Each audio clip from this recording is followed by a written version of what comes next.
Hi Sanense, welcome back to Summer Ego. Okay, in this short video we will be doing the 3 Q&A questions for part 2 of lesson 2 in page 18 of your textbook. Let's get straight into it. Q&A number 4. What did jeans stand for in the East of America? What did jeans stand for in the East of America? The answer is they stood for romantic ideas of the cowboy, but at the same time for rural and working class culture. So yes, as in the true and false questions, 2 opposing images. So idea of the cowboy, romantic idea, independent, ruggedness, character, independent and rugged character. But on the other hand, Ippo, Hammen, on the other hand, working class, rural and working class culture. So jeans stood for 2 things in the East of America. Okay, number 5. What did jeans come to represent in the 1950s? So up until the 1950s, jeans stood for the American romantic idea of the cowboy and of working class culture. But in the 1950s, the idea about jeans changed.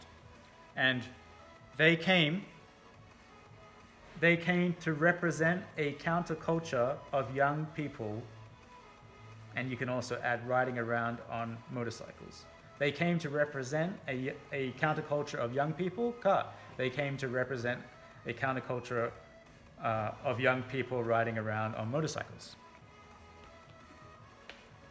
And question number 6. Why did jeans become popular outside America?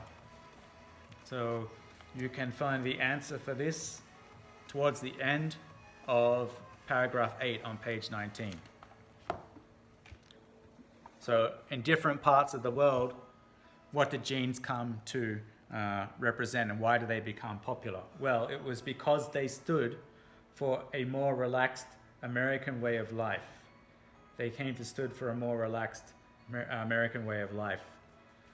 So maybe there is an image, I know at least in Australia, that there is an image about Japan of everyone being very hardworking, there being lots of overtime, zangyo.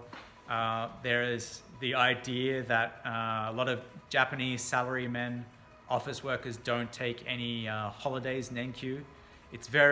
There's a very serious majime image of Japan in different countries around the world, including Australia.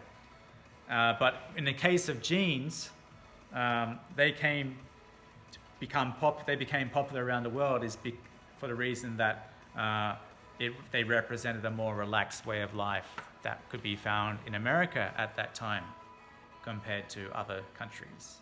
I hope my little explanation there was relatively understandable for you guys at home.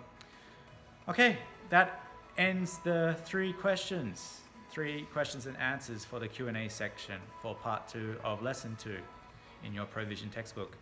I'm going to do one more video for the visual organizer for this part of the lesson, so please look forward to it. Thanks, Sanensei. See you soon.